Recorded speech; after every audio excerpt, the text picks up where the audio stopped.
Yoga problems. Ow, I got him. Got him today. Whoa, look out. The problem of the day is making it out of this garage in one piece. Son, you gotta watch out for those poles. Those concrete poles will get you every time. This is really reason alone to not have an expensive car. Parking garages. If you have to park in a parking garage for a living or to get your yoga on or whatever, you might as well keep your cars under $25,000 to $30,000 used, ideally, because you're going to ding them. You're going to get wrecked. That is just the nature of the beast. In today's parking garage economy, I'm telling you, man, there's something else going on. All right, this is going to be interesting. Will it detect? Oh, it did. It did. Amazing. It detected my license plate. I'm back in action. I'm back in my POS 2015. Maybe it's a 2014. I don't even know. Subaru Impreza that crapped out when I was back in West Virginia. I had to borrow my dad's car for a couple weeks while it was getting fixed. Hat tip, Steve. Oh man, we got a road closure. It's throwing me off, man. It's throwing me off. That's how. I mean, what if do I have my Garmin? Do I have Waze up? Actually, I'm very proud that I can still navigate without those tools. I do appreciate and value immensely the digital navigation, satellite navigation tools, but man, how quickly we become accustomed to those. How do we even get around without them, right? I mean, gee whiz, who was using MapQuest? Who was using Triptych back in the day? It was turn-by-turn directions, and it felt like it was a miracle that it would print it out for you. But you had to look out for the street names and stuff. You had to actually know what you were doing. Waze and you know, all those other apps, they just tell you where to go. The first time that I experienced the Garmin blew my mind. I was on a road trip with my dad in St. Louis, Missouri. And I had used it before, so that wasn't the first time. It was my first time introducing my father to the technology. I said, Dad, this is gonna blow your mind. This is back when you get a rental car and you have to pay extra for the rental, or for the Garmin rental. And they came with like a sandbag, and you put it on the dashboard and it would fall off half the time. Oh, we got a showdown here. We got a one-way showdown. Sorry, it's not my fault. Very narrow stretch of property. I'm not used to going down this street. I get the detour, then I'm going directionally back to where I think I'm going, but this street is terrible. This street has parking on both sides, and yet we're also having traffic go both ways. How is that feasible? It's not possible. There's all sorts of people out running around, getting their exercise on a Saturday morning, as they are prone to do, and that's a wonderful thing. But I'll tell you what, does make driving slightly dangerous. Arlington County driving is like Frogger, except you're the car. You don't want to hit the frogs. The frogs are the people. I guess it's not really like Frogger. That's not a very good analogy.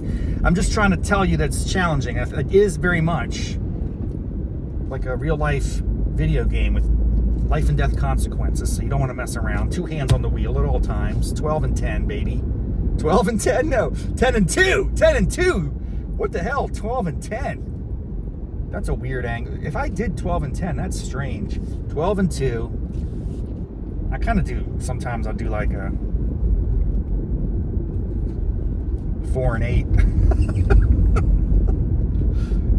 Or you ever do like an 8 and 3? Oh, good times. So, as you can tell, I'm in a pretty good mood. I'm back in action. After a lot of traveling the past couple weeks, we had journeys to West Virginia, we had journeys to Outer Banks, and went back in West Virginia. I mean, I was all over. I was running the circuit, man. I felt like a Methodist, trail rider. What do they call those? The circuit riders. Like except instead of a horse, I had my Subaru Impreza, and it broke down. I had to get a new horse back there in Buchanan, temporarily. Anyway, the car's kind of fixed up. The AC still craps out. That sucks. I think I can make it through the winter because I don't have AC. I mean, the AC is very unreliable on this car at this point. Do I want to get the AC replaced? That would be a costly expense, given the condition and age of the car. Maybe I should sell it or trade it in like around February, March. But what would I get? I don't really want another car, dude. I definitely don't want a new car. The car tax in Virginia smacks you in the face, dude. I mean, my car has a super low car tax because, thankfully, it's not a very valuable car. But the more expensive your car, the higher up your tax goes. I gotta do some research on this. I don't know if that's graduated, like at a certain point does it stop? In which case it would incentivize me to buy a really expensive car. If I'm gonna pay a certain level of tax, I might as well go to the limit and exceed it.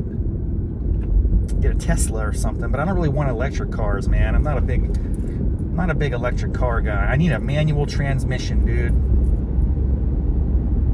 Those are hard to find, I'm telling you what. Put a premium on that.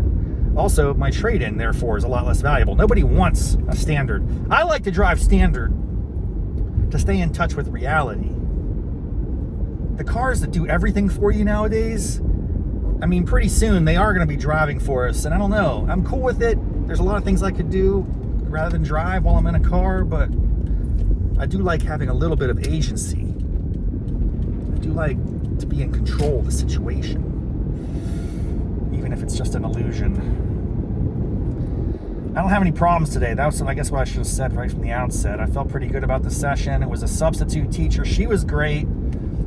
I had some gas issues that I'm gratefully was able to contain. That's always a challenge, but for whatever reason, it was even more so today. But I've been very good at that control, which is unusual for me.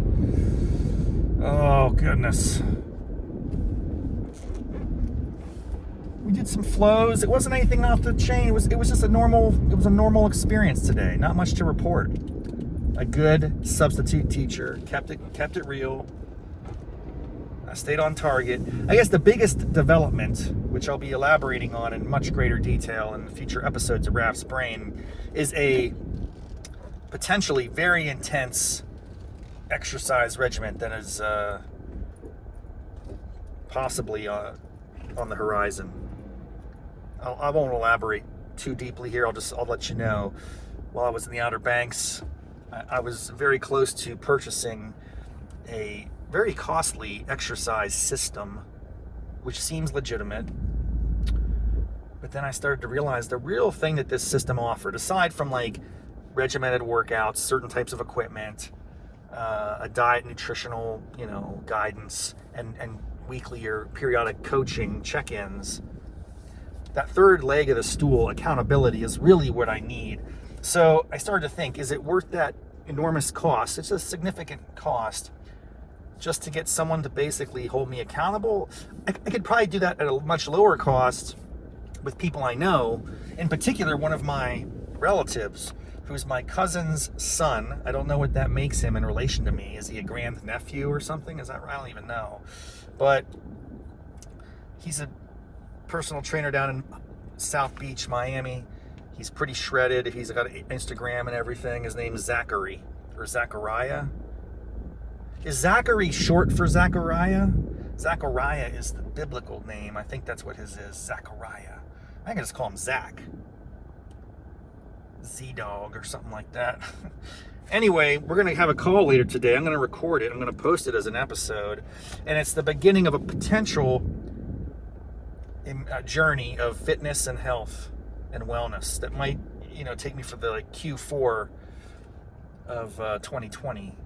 What year is it? 5? I don't even remember at this point. But that's what's on the horizon. It could be kind of like this weekly check-in with him. I'm going to be much more vigorous. I'll be continuing to do the hot yoga, but I'll also step up some cardio and weights, which I don't really want to do. To be very honest with you, I do not enjoy that.